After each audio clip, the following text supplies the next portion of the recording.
এই পর্যায়ে আপনাদের সামনে রাসূল আকরাম সাল্লাল্লাহু আলাইহি ওয়াসাল্লামের জীবন ইতিহাস থেকে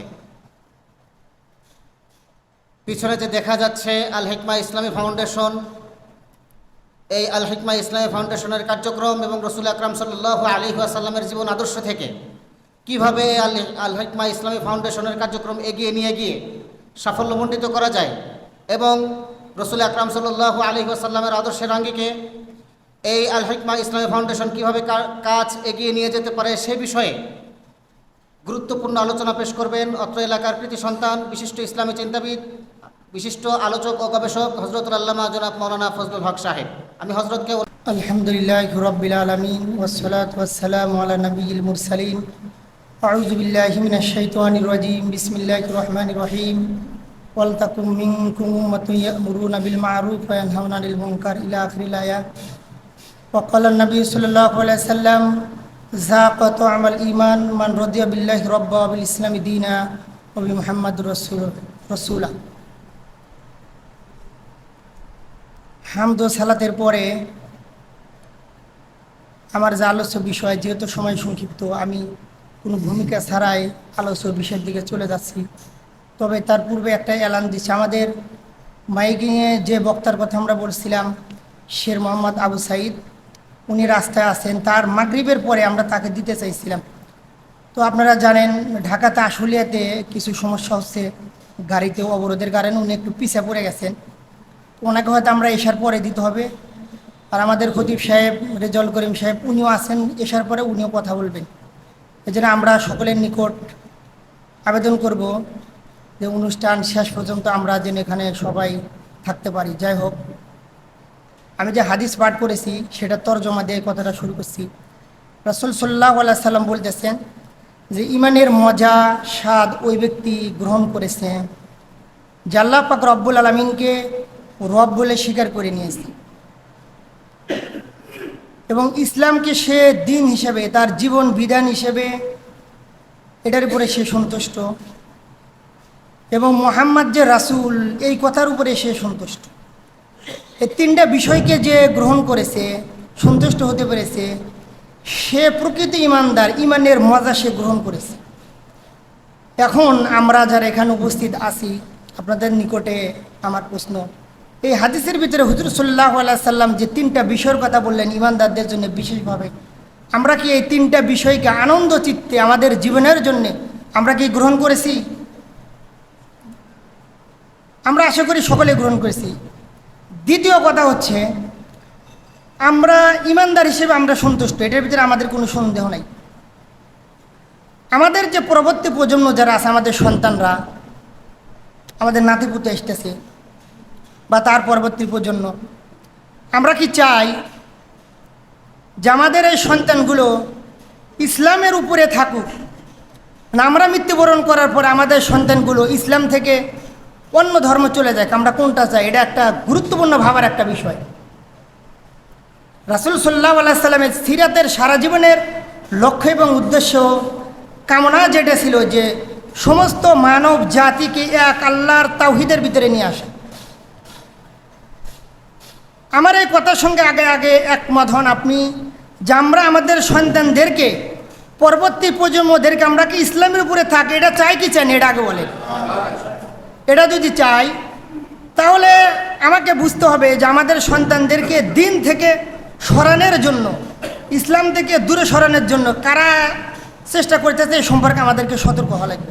প্রিয় ভাইরা, আপনি যদি মানচিত্রের দিকে যদি তাকান, আপনি দেখতে পাবেন বাংলাদেশ এই ভূখণ্ডটি তিন দিকে ভারত বেষ্টিত, একদিকে সাগর, কক্সবাজারের রামুর ওই কানিতে গিয়া মিয়ানমার কিছু অংশ। এটা হচ্ছে আমাদের ভৌগোলিক একটা অবস্থান যে আমরা চতুর্দিকে মুশরিক একটি শক্তি এবং এই উপমহাদেশের উদীয়মান বড় একটা সামরিক এবং রাজনৈতিক শক্তি হিসেবে আমাদের চতুর্দিকে ইন্ডিয়া ঘিরে আছে। আপনাকে আমি পবিত্র কোরআনুল কারিমের একটা আয়াত স্মরণ করে দিতে চাই। আল্লাহ তাআলা বলেছেন, লা তাজিদান্না আশাদ্দান নাস আদাওয়াতাল লিল্লাযিনা আমানুল ইয়াহুদ ওয়াল্লাযিনা আশরাকু। আল্লাহ তাআলা বলতেছেন যে তুমি দেখবে মুমিনদের মোকাবিলায় সবচাইতে অধিক পরিমাণে শত্রু ইহুদি, এরপর হচ্ছে সে মুশরিক। আল্লাহ পাক রব্বুল আলামিন পবিত্র কোরআনের কারণের ভিতরে যাদেরকে শত্রু বলে ঘোষণা করেছেন, এদেরকে কি আমরা শত্রু বলে চিহ্নিত করতে পেরেছি? আল্লাহ তাআলা কেন ইহুদিদের কথা প্রথমে বলেছেন, তারপরে আল্লাহ তাআলা মুশরিকদের কথা বলেছেন যে ইমানদারদের সবচাইতে গুরুত্বপূর্ণ বড় শত্রুর ভিতরে অন্যতম শত্রু হচ্ছে মুশরিকরা, হিন্দুরা, মূর্তি পূজারীরা। প্রিয় ভাইরা, আপনারা যারা মিডিয়াতে এবং পেপার পত্রিকা পড়েন তারা দেখবেন বর্তমান সময়ে ইসরায়েলের ইহুদিদের সঙ্গে ভারতের যে সামরিক খাতে যে চুক্তিগুলো হচ্ছে একটার পর একটা, এটাকে আপনি যদি খেয়াল করেন তাহলে রাসূল সাল্লাল্লাহু আলাইহি সাল্লাম এর হাদিস এবং আল্লাহ পাক রব্বুল আলামিন পবিত্র কোরআনুল কারীমে ইহুদি এবং মুশরিকদেরকে ইমানদারদের অন্যতম শত্রু বলে যে ঘোষণা করেছেন, এটা আপনি বুঝতে পারবেন যে ভারতের সঙ্গে ইসরায়েলের কি পরিমাণ উচ্চ পর্যায়ের সামরিক শক্তিগুলো হচ্ছে, সামরিক চুক্তিগুলো হচ্ছে। প্রিয় ভাইরা, আমরা যে অবস্থানে যে আছি, আমাদের অবস্থানটা আগে বুঝতে হবে। আমি যেটা বলছি, আমাদের চতুর্দিকে মুশরিক বেষ্টিত একটা জায়গার ভিতরে আমরা আছি। আমাদের অবস্থানটা বুঝতে হবে, আমাদের পরবর্তী প্রজন্মের জন্য কি ঝুঁকির ভিতরে আছি এটা আমাদেরকে বুঝতে হবে, একটা বিষয়। দ্বিতীয় বিষয় হচ্ছে মুসলমানদের অর্থ এবং শক্তিতে একদম যে দুর্বল সেটা না, মধ্যপ্রাচ্যে তেল শক্তি নিয়ন্ত্রণ করে মুসলিমরা। যেই বিষয়টার ভিতরে সবচাইতে বড় দুর্বল সেটা হচ্ছে মুসলিম ভ্রাতৃত্ববোধ। রাসূল সাল্লাল্লাহু আলাইহি সাল্লাম যেটা হাদিসের ভিতরে বলেছেন, আল মুমিনুনা কাজাসাদিন ওয়াহিদিন ইনিস্তাকা রাসু ইস্তাকা কুল্লুহু ইস্তাকা আইনহু ইস্তাকা কুল্লু, যে সমস্ত মুমিন জাতি হচ্ছে একটা শরীরের মতো। মুসলমানদের জাতি গঠিত হয় তাওহীদের ভিতরে। ইসলাম বলছে আপনার বাড়ি থেকে শত সহস্র মাইল দূরে যদি একজন ইমানদার থাকে, যদি সে ইমানদার হয়, ইমানের ভিত্তিতে সে আপনার ভাই। যদি আপনার বাড়ির নিকটে একজন অমুসলিম থাকে, ইমানদার না হয়, তাহলে সে আপনার ভাই না। এটা ইসলামের কথা, আপনি স্বীকার করেন আর না করেন। আপনি দেখেন পবিত্র কোরআনুল কারীমে পাতায় পাতায় আল্লাহ পাক রব্বুল আলামিন এটা আলোচনা করেছে। যেটা বলতেছিলাম যে আমাদের শক্তি আছে। এই যে লেবাননে হামলা হচ্ছে, ফিলিস্তিনে হামলা হচ্ছে গত বছরের 1 অক্টোবর থেকে, আপনি বলেন ফিলিস্তিন এবং মিশরের, গাজার এবং মিশরের সীমান্ত লাগোয়া মানচিত্র দিলে আপনি দেখেন, এটা গাজা, এটা মিশর। এখানে ফিলিস্তিনে ইসরায়েলরা হাজার হাজার মুসলমানদেরকে হত্যা করছে, নারী এবং পুরুষকে, আবাল বৃদ্ধ বনিতা সবাইকে হত্যা করছে। সীমান্তের এই লাইনে মিশরের সৈন্যরা দাঁড়িয়ে দাঁড়িয়ে দেখতেছে, তারা ইহুদিদের বিরুদ্ধে মুসলমানদের পক্ষে একটা গুলি ছুড়ছে। আপনি কোনো পত্রিকা আপনি দেখছেন? তাহলে শক্তি তো আপনার আছে, মিশরের শক্তি তো আছে, শক্তি মুসলমানদের কল্যাণে ব্যবহার হচ্ছে কিনা সেটাই হচ্ছে বড় কথা। আমি আর একটা উদাহরণ দিচ্ছি, একদম তাজা উদাহরণ। আপনি বলেন বাংলাদেশে পুলিশ, সেনাবাহিনী, র্যাব মিলা প্রায় 3 লক্ষর অধিক হবে বাংলাদেশের ফোর্সে আছে। মায়ানমারে রোহিঙ্গাদের উপরে আক্রমণ হয়েছে। আপনি বলেন বাংলাদেশের সেনাবাহিনী, পুলিশ, র্যাবের পক্ষ থেকে মায়ানমারের মুসলমানদেরকে রক্ষা করার জন্যে একটি গুলিও ছোড়া হয়েছে, এরকম রেকর্ড আপনি দেখেছেন? তাহলে আপনি নবী যে হাদিস বললেন যে মুসলমানরা একটা শরীরের মতো, যদি তার চক্ষু ব্যথা হয় তার সমস্ত শরীর ব্যথা হয়, যদি তার মাথা ব্যথা হয় তার সমস্ত শরীর ব্যথা হয়, এই হাদিসের আমল কোথায়? প্রিয় ভাইরা, আমি উদাহরণ দিচ্ছি। রাসূল সাল্লাল্লাহু আলাইহি সাল্লাম মক্কা থেকে বের হয়েছেন, সলহ হুদায়বিয়ার যেটা ঘটনা সূরাতুল ফাতার ভিতরে আল্লাহ তাআলা আলোচনা করেছেন, লাকাদ রাদিয়াল্লাহু আনিল মুমিনিন ইয ইউবাইয়ুনাকা তাহতা শাজারা। আল্লাহ রাসূল বের হলেন, 1400 সাহাবী, যুদ্ধাস্ত্র নেননি। মক্কাতে শুধুমাত্র 3 দিন ওমরা করবেন। এই কারণে কয়দিন? 3 দিন। আমি ঘটনা সংক্ষিপ্ত বলছি। তৎকালীন মক্কার কাফেররা মুসলমানদেরকে মক্কায় ঢুকতে দিবে না, বাধা দিয়েছে। আল্লাহ রাসূল হযরত উসমান ইবনে আফফান রাদিয়াল্লাহু তাআলা আনহুকে মক্কার মুশরিকদের নিকটে প্রতিনিধি হিসেবে পাঠিয়েছেন যে তাদেরকে গিয়ে বলো যে আমরা তোমাদের সঙ্গে যুদ্ধ লড়ার জন্য আসিনি, আমরা পৃথিবীর সমস্ত মানুষেরা মক্কাতে যেভাবে ওমরা করতে পারে আমরা শুধুমাত্র মক্কাতে ওমরা করার জন্য এসেছি। 3 দিন সময় নিয়ে, আমরা কোনো যুদ্ধ অস্ত্র নিয়ে আসিনি। 3 দিন পর আমরা নিজ ইচ্ছায় মক্কা থেকে বেরিয়ে আমরা মদিনাতে চলে যাব, তোমরা আমাদেরকে বাধা দিও না। ওসমান রাদিয়াল্লাহু তাআলা আনহু মক্কার ভিতরে প্রবেশ করেছেন, তাদের সঙ্গে আলোচনা করেছেন। মিথ্যা খবর ছড়ে গেছে যে ওসমান ইবনে আফফানকে মক্কার ভিতরে হত্যা করে দেওয়া হয়েছে। যেহেতু পৃথিবীর সমস্ত আইনে বর্তমান সময়েও দুধ একটা মহাপাপ, যারা পররাষ্ট্রনীতি না পড়াশোনা করেন আপনারা জানবেন। আমাদের বাংলাদেশ যদি ভারতের সঙ্গে যুদ্ধও ঘোষণা করে, তারপরেও ভারতের রাষ্ট্রদূত যারা বাংলাদেশে আছে এদেরকে গ্রেপ্তার করা, এদেরকে হত্যা করা, এটা আন্তর্জাতিক আইন, এটা নিষেধ, পূর্ব যুগ থেকে চলে আসছে।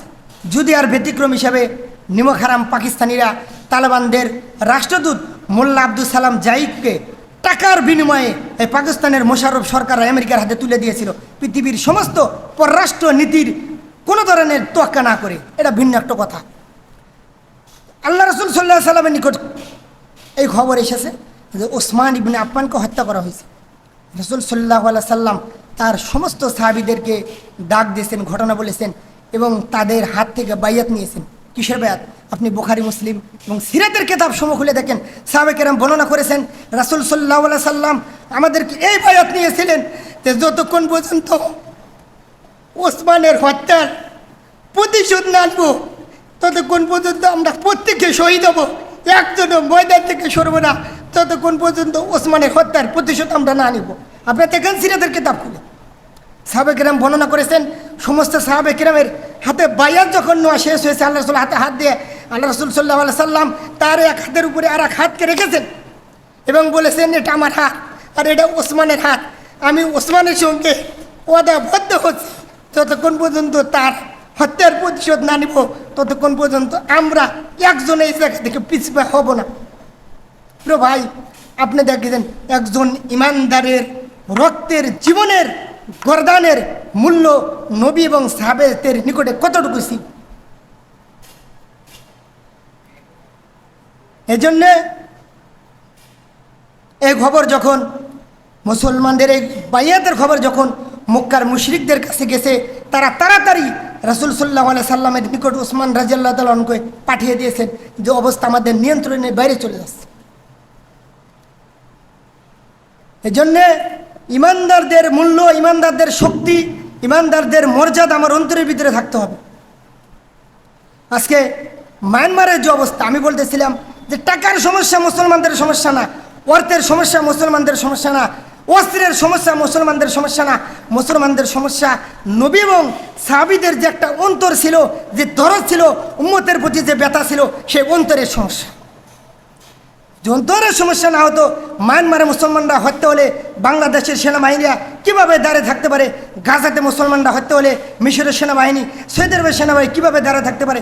খোদ লেবাননের ভিতরে আপনি আশ্চর্য হবেন, লেবাননের হিজবুল্লাহ একটা গোষ্ঠী, তাদের মতাদর্শের সঙ্গে আমাদের আহলে সুন্নাত ওয়াল জামাতের অনেক বিরোধ আছে। তারা একটা গোষ্ঠী, সশস্ত্র বাহিনী, খোদ লেবাননের নিজস্ব একটা সামরিক বাহিনী আছে। এই ইসরায়েল যে মুসলমানদের লেবাননদের হামলা করতেছে, লেবাননের সামরিক বাহিনী যেটা, তারা কোথায়? তারা কিন্তু চুপ করে আছে। তারা ইসরায়েলের বিরুদ্ধে অস্ত্র ধরতেছে না, শুধুমাত্র হিজবুল্লাহ তাদের বিরুদ্ধে লড়তেছে। এই জন্য আমি বলতেছি, ইমানের দাবির যেটা সমস্যা, এটা আমাদের মূল সমস্যা। অর্থ, অস্ত্র, টাকা পয়সা এটা আমাদের কোনো সমস্যা না। পৃথিবীতে মুসলমানরা যতবার কাফেরদের সঙ্গে লড়াই করছে, এরকম কোনো ইতিহাস নাই রাসূল সাল্লাল্লাহু আলাইহি সাল্লাম এবং সাহাবেদের যুগে যেই যুদ্ধে মুসলমানরা কাফেরদের তুলনায় বেশি সৈন্য ছিল। বরঞ্চ হুনাইনের যুদ্ধে মুসলমানরা সংখ্যাধিক্যের কারণে পরাজিত হয়েছে। বিপরীতে বদরে, খন্দকে, উহুদে মুসলমানরা সংখ্যায় কম ছিল, তারপরেও তারা বিজয় লাভ করছে। এর পরবর্তীতে সাহাবাদের যুগে রোম, পারস্য বিভিন্ন বাহিনীর সঙ্গে, আন্তর্জাতিক শক্তির সঙ্গে মুসলমানরা যে মোকাবেলা করেছে, কোনো সময়েই মুসলমানদের সামরিক শক্তি এবং অস্ত্র বেশি ছিল না। তাদের সামর্থ্য অনুযায়ী তাদের ছিল, কাফেরদের মোকাবেলা তাদের কম ছিল, কিন্তু তাদের একটা অন্তর ছিল, আল্লাহর উপর আস্থা ছিল, উম্মতের দরদ ছিল। এটা আমাদের নেই। প্রিয় ভাই, আমাকে যে আলোচনা বিষয় দিছে, আমি এখন ওইদিকে চলে যেতেছি।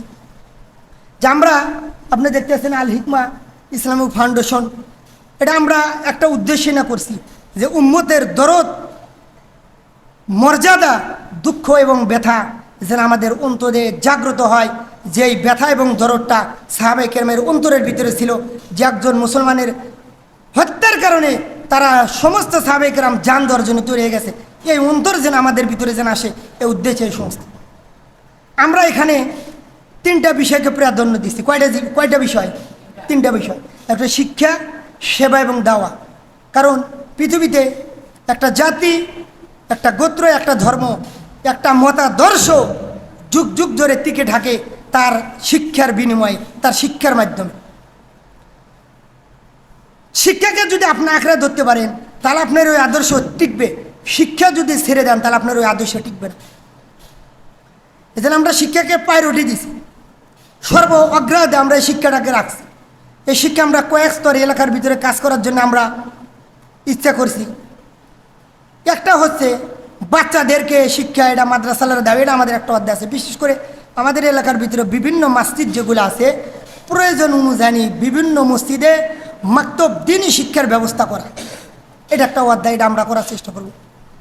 দ্বিতীয় বিষয় হচ্ছে যুবক শ্রেণী এবং বয়স্ক এবং ব্যবসায়িক শ্রেণী, একদম 10 বছর থেকে নিয়ে 70-80 বছর পর্যন্ত যেই কিসিমের লোক হোক না কেন, এই সমস্ত লোকদেরকে আমরা কিভাবে দ্বীনি শিক্ষার ভিতরে আনতে পারি, তাদেরকে দ্বীন, ইমান, ইসলাম শিক্ষা দিতে পারি, এটা আমাদের একটা কর্ম টার্গেট, উদ্দেশ্যের ভিতরে এটা আমাদের একটা আছে। কারণ আমরা খুবই লজ্জিত হই যে যখন জানাজার কাতারে যখন দাঁড়াই, হাজার হাজার মানুষের ভিতরে পিছন থেকে বলা হয় যে হুজুর আল্লাহ জানাজার নামাজের নিয়তটা বলে দাও। আজকে আমি দুপুরে একটা জানাজা পড়ছি দত্তবাড়িতে। এর সাথে লজ্জার বিষয় আর কি হতে পারে যে মুসলমান তার শেষ যাত্রায় জানাজার কাতারে দাঁড়াইছে, জানাজার নিয়তটা কিভাবে হবে, কিভাবে করতে হবে, এই বিদ্যায়, এই এলেম এতটুকু তার কাছে নাই। আপনি বলেন যে ব্যক্তি তার জানাজার নামাজের সহজ নিয়তটা বলতে পারে না, করতে পারে না, নিয়ত করতে পারে না, এই ব্যক্তি নিয়ত করার পরে সানা, দরুদ শরীফ, জানাজার যে দোয়া, এটা সে পারে? আপনার কি মনে হয় সে পারে? শত সহস্র লোক আপনি পাবেন যারা জানাজার নামাজের পরিপূর্ণ দোয়াগুলো সে জানে না। আমি চ্যালেঞ্জ করে বলতে। এখন আমরা কি এই মূর্খতা নিয়ে, অজ্ঞতা নিয়ে দুনিয়ার বুক থেকে চলে যাব না আমরা শিখব? এই জন্য প্রিয়বার আপনাদের মাধ্যমে আমরা মেসেজ দিছি, এই সংস্থা এই লাইনে কাজ করবে, আপনারা এটাকে হেল্প করবেন, এটাতে জড়িত হবেন। শিক্ষা মেয়েদের জন্য আমরা একটা পরিকল্পনা রাখছি। সমাজের বড় একটা অংশ, অর্ধেক একটা অংশ বলা যেতে পারে মেয়ে। বিভিন্ন এলাকাতে মেয়ে শিক্ষিকার মাধ্যমে মেয়েদের শিক্ষার ব্যবস্থা করা, মেয়েদের যেন মুক্তব, যেই শিক্ষক হবেন মেয়ে, পুরুষ না। অনেক জায়গাতে আছে যুবক যুবতীদেরকে পড়াচ্ছে, পর্দার কোনো লেহাজ নাই, এটাকে আমরা নিষেধ করি। এটা শরীয়তের দৃষ্টিতে এরকম ধরনের শিক্ষা নিষেধ জায়েজ নাই। মেয়েদেরকে, প্রাপ্ত বয়স্ক মেয়েদেরকে শিক্ষা দিবে মেয়েরা, একটা বিষয়, এটা আমরা ব্যবস্থা করব।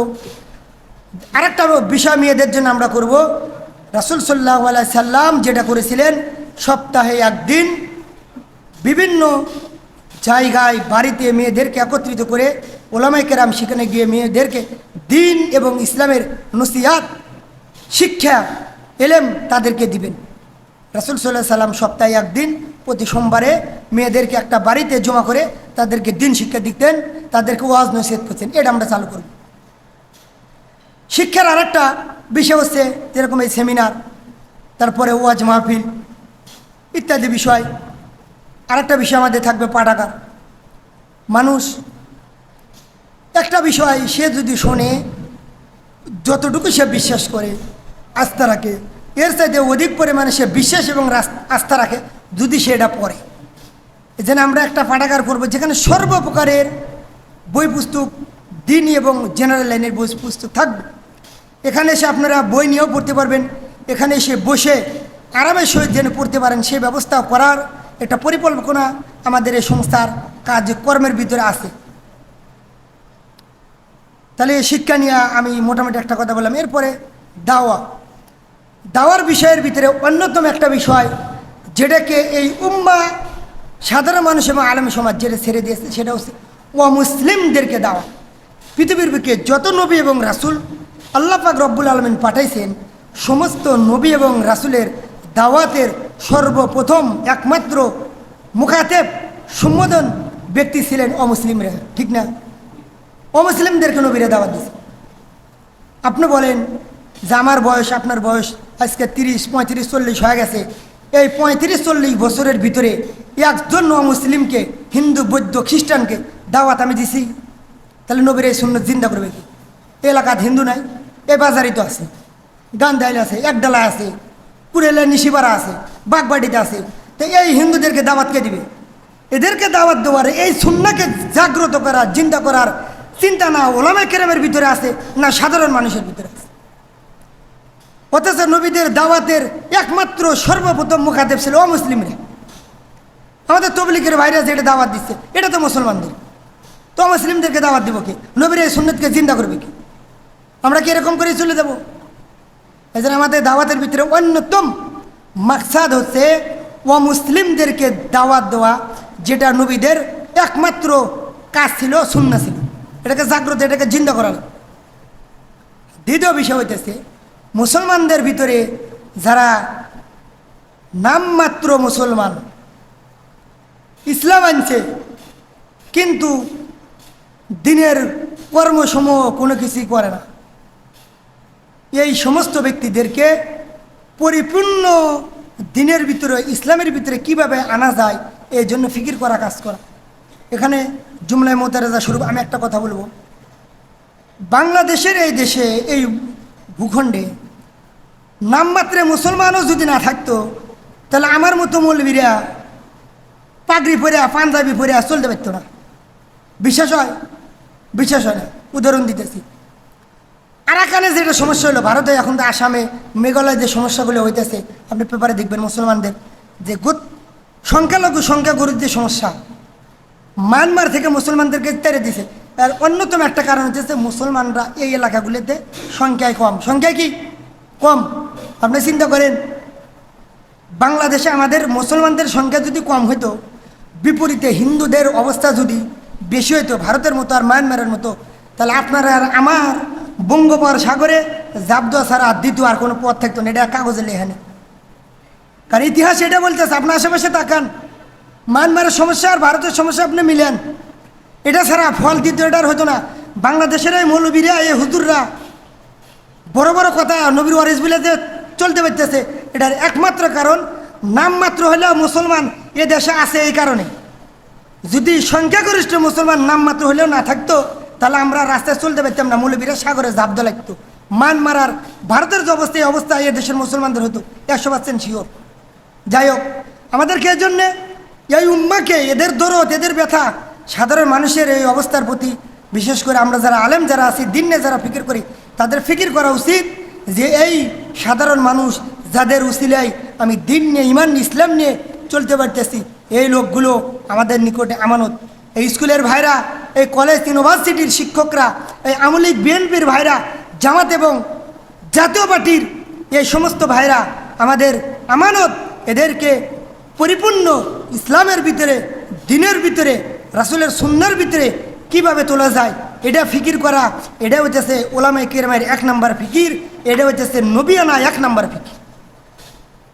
এই জন্যে এই সাধারণ লোকদের পরিপূর্ণ দিনের ভিতরে কিভাবে আনা যায়, এটা একটা ফিকির আমাদের এই সংস্থা, আমরা পরিকল্পনার ভিতরে এটা একটা রাখছি।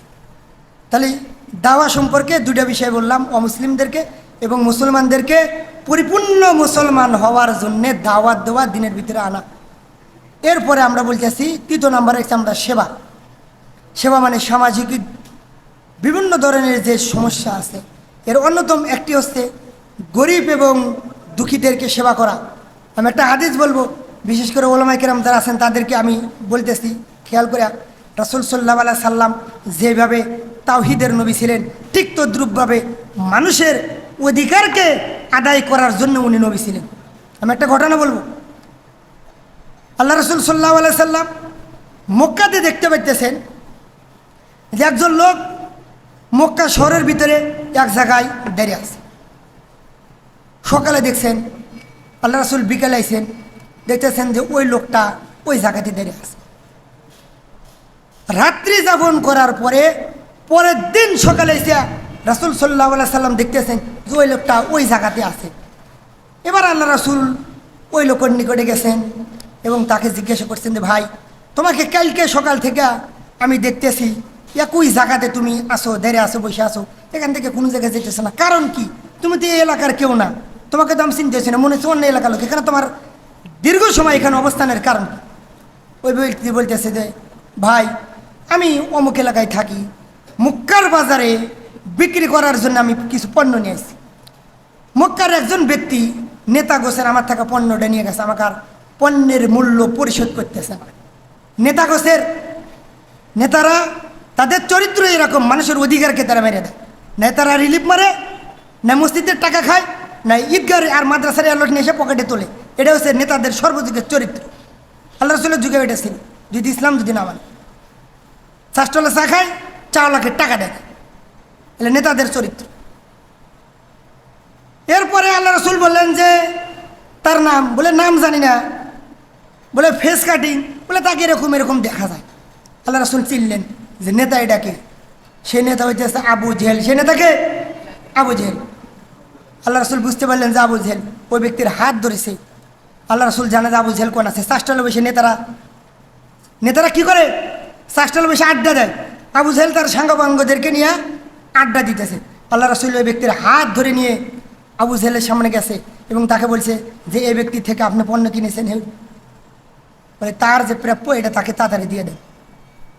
আল্লাহ রাসূল এক ধমক শুনে নেতা তার পকেটে হাত দিয়া বিনিময় বের করে ওই বেচারার হাতে দিয়ে দিছে।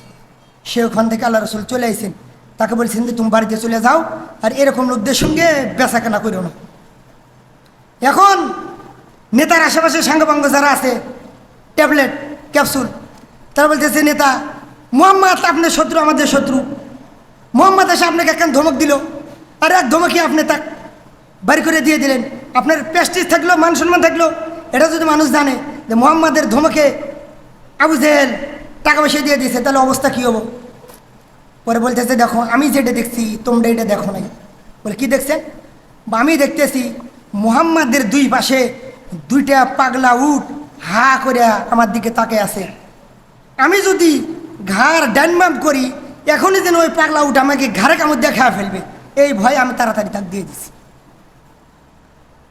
আপনি শুধু পাগড়ি সুন্নত বলবেন, মিষ্টি খাওয়ার সুন্নত বলবেন, মেসাকে সুন্নত বলবেন, সমাজে যে নবী সাল্লাল্লাহু আলাইহি সাল্লামের পরিবর্তনের যে কর্ম ছিল, মানুষের অধিকারকে আদায় করার যে নবীর কর্ম ছিল, এটা আপনি বলবেন না, এটা কিভাবে হয়? এটা আপনি করবেন না, তাহলে আপনি কিভাবে নবীর ওয়ারিস হতে পারেন? আর আপনি হাদিস বলেন ইন্নামাল উলামা ওয়ারাসাতুল আম্বিয়া। এই হাদিসের অর্থ কি শুধু এতটুকু যে মসজিদ আর মাদ্রাসায় বসে আপনি কয়েকটা ছাত্র পড়াবেন আর মসজিদে 5 ওয়াক্ত নামাজ পড়াবেন, এটাই হাদিসের অর্থ? যাই হোক, আমার সময় আছে আর 1-2 মিনিট। যে বলতেছিলাম যে মানুষের অধিকারকে না কাজ করা, এটা সমস্ত নবীদের কর্মের ভিতরে অন্যতম একটা কাজ। মুসা আলাইহিস সালাম ফেরাউনের দরবারে গিয়েছেন, কথা বলেছেন দুইটা। কয়টা? 2টা কথা বলেছেন। আনি ইবুদুল্লাহ, আল্লাহর ইবাদত করবে, তাগুতকে ছেড়ে দিবে, এবং বনি ইসরায়েলকে যে তোমরা জুলুম নির্যাতন করতেছো, বনি ইসরায়েলকে জুলুম নির্যাতন থেকে নিষ্কৃতি দাও, এদেরকে ছেড়ে দাও, জুলুম নির্যাতন করতে পারবে না। নবীদের দাওয়াতের অন্যতম একটা কথা, যেটা মুসা আলাইহিস সালাম ফেরাউনের দরবারে গিয়ে বলেছিলেন। আপনারা কি মনে করেন শুধু মানুষকে কোরআন শরীফ শিখিয়ে দেওয়া আর বাই কালামা লা ইলাহা ইল্লাল্লাহ পড়েন, এটাই দিন, এটাই নবীদের কর্ম, এর বাইরে আর কিছুই নাই? সিরাতের পরিপূর্ণ পাঠকে আমাদের সামনে রাখতে হবে। নবীদের সিরাতকে পাতায় পাতায়, কোরআনের পাতায় পাতায় নবীদের যে কথাগুলো আছে এগুলোকে আমাদের সামনে আনতে।